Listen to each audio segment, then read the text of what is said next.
Now, not to say that everybody is just getting overdrives, but it's safe to say that everyone's reached a critical state of ether mass, and them shits is on buy one get one free, or buy one get one everybody gets one. That's just how I feel. Anyway.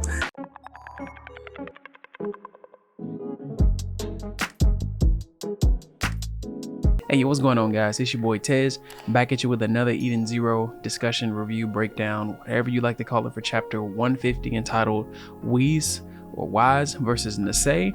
Now, let's just say this: the color page, phenomenal. Look at the boy Shiki in his gear. Look at Rebecca back there. The only thing I have a question about is the Plu God in the background. I just want to know why there's a Plu God, but these things you don't question. So now, with that being said, getting back into the chapter, we do recall that Rebecca had subconsciously leapt into a different timeline where that Rebecca was in a unconscious state. I believe she's just knocked out, not there mentally. She's just gone with the wind in a more vegetated like body, and she lost her legs. You know, that's the craziest thing. And Rebecca's just looking like, you know, her legs, and Shiki's there equally as concerned, and then he consoles her saying that it's okay, like he's here for her. Now, she doesn't really know how to react to this. Like, I wouldn't know how to respond to like losing my legs also. And then that's when the chief there, he's like, you know, he didn't mean to scare you, but this is the world that they're currently living in. He's like, I think there's something important for you to learn here, like the reality of this world and time before you return back to your previous one.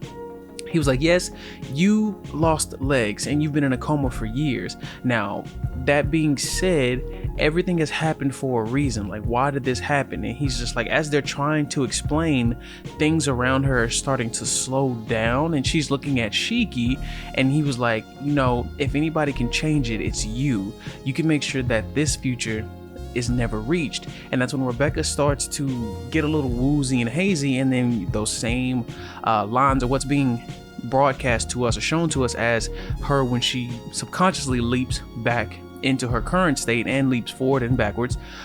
She reawakens in her current body with a bunny girl outfit, and she's like, yo, what am I wearing? She's very surprised that her legs are still there, which of course they would be, and she's like, I'm back. Was that a dream, or did she actually jump to the future? Either way, it was, you know, really bleak. And funny enough, she's like, yo, Shiki was he was that dude as a grown-up. Like, she thought he was very attractive. And she was like, you know, it kind of has me worried, but it's not the future that I'm in now. Now, with her saying that, that's a divergent future. We all know that the future is not linear. It's not a straight path. Many things can change and happen. What caused that, we don't know. I would like to know, though. I would like to see that be a potential unfolded thing, like why we learned how that happened or what happened. The same thing with the original Draken line in was it like World 29, I believe. I would love to know what happened with that. Like what's still going on that now that they've been killed and so on and so forth. But let's not get to that. But you know, she's like, seriously, what am I wearing? And then something opens up and you see her and our girl Lyra like in this amazing, it looks like an aquatic stadium of some kind, like for real. It looks dope. And she's like, you know, it's time to start the deep sea party, which she did let us know there was an event that was going to be happening to basically liven the mood of the people, like a barbaric sense of a mood lightening, if you will. And she was like, our challenger today, hailing from the Sakura Cosmos, we have the B-Cuber Rebecca, and remember, we're going to live stream this totally unedited on the IONet, so whatever happens, everybody's gonna get a look at it. It doesn't matter who you don't want to see it, they're gonna see it. And she was like, oh, I didn't get to explain to you because you were passed out. I'm having you as a guest on my show, which I didn't even know Lyra had a show. New knowledge. She's like, who are you? She's like, I'm Lyra. I work for the Empire. And Rebecca's like, the enemy. She's like, yep, we're gonna fight it out here. Now I'm into it. I can't wait to see how this unfolds. She's like, yo, but why am I dressed like this? Like, you gotta look good for the cameras, so on and so forth. Now, still with that being a thing, you would wonder why. Like, it's more to it than just dressing Rebecca like that, whether it be fan service or Lyra could have dressed herself like that also. And she just pulled out a deck of playing cards, which we know her ether gear revolves around using cards. And she was like, it's called Lost Card. The game they're going to be playing is Lost Card. And then we transition back over to our battle with as the title of the chapter, Nasseh versus Weisz. Now, this is mind-blowing. As fun as everything looks, there's a crap ton of chaos going on around everything. Like, they're stomping out buildings, destroying everything. Nasseh in this all-powerful armor that's supposed to be the high-end, almightiest of the current Empire's ability to create any mechanized machinery is just lighting up the skies, setting off missiles, you know. And Weisz is like, yo, isn't this your home planet? And he's also trying to fire back at it, but it's coated in ether, so things are being reflected. He's like, I told you, this is the latest model. And then he raises his hands up and starts forming these little lights that kind of remind me of Hellzone, Piccolo's move from Dragon Ball. If you've ever seen it, you would know what it is.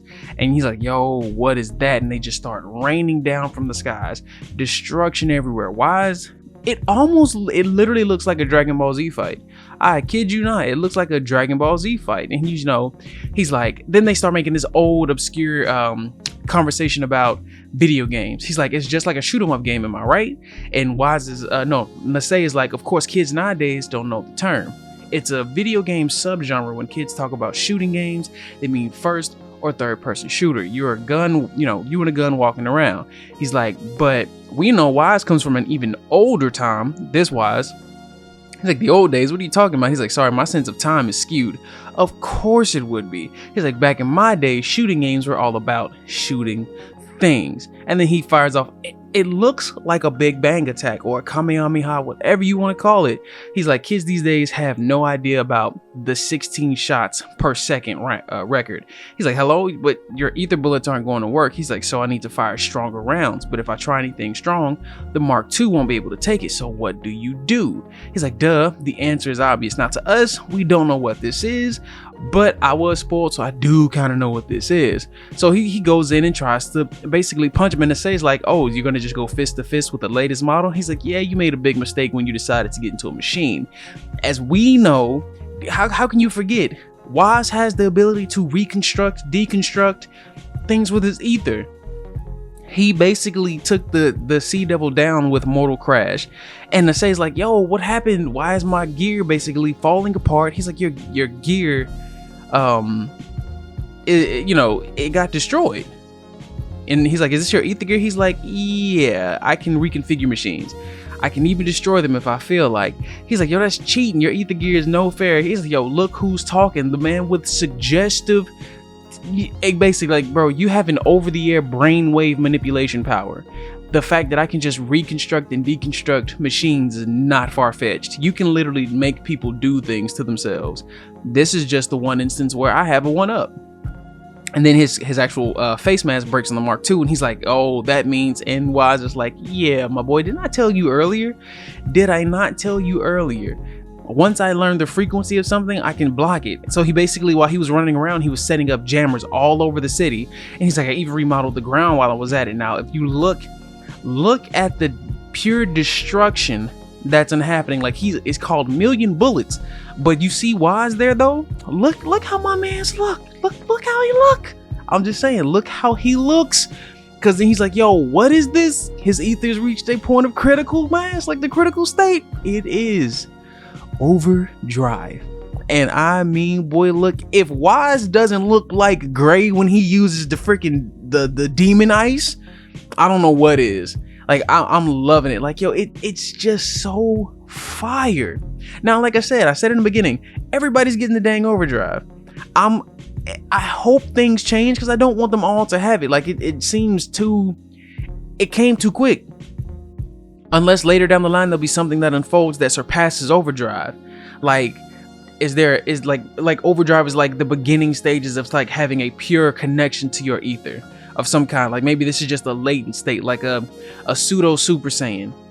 Like not fully there, but this is just you learning how to manifest at the bare minimum the starting stages of you being fully connected to what makes your gear or your power, your element, as powerful as it is or as diverse and creative as it can be. So yeah, and guys, with that being said, I will catch you all for chapter 151. If you do make it this far, please like the video, subscribe, all that good stuff. Going forward after 151, just be wary. I am having a surgery up here soon, so I may or may not be able to drop content. I will try my best to, but there are no promises, as my health does supersede anything that I do here. But I will be still trying my best to keep you up to date and bring you something if you are enjoying the content and my voice and all that good stuff. So as always, y'all be good, be blessed, peace.